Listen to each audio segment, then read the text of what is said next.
Plot જોઈએ છે આ માટે તો રિંકલે 1 પણ મિનિટની રાહ જોયા વગર તેઓને પાર્ટી પ્લોટ આપવાની હા પાડી. રિંકલ જાઓ ત્યાંથી આવે.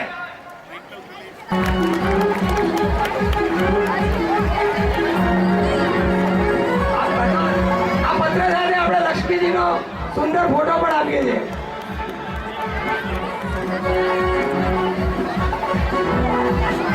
આ યુવાનોએ જે પહેલ કરી એવી રીતે સમાજના પહેલા બી ઘણી પહેલ થઈ રહી સેન્ટ્રલ પાર્ટી પ્લોટની પહેલ થઈ છે. જે ફંડ ડોનેશન જે આવ્યું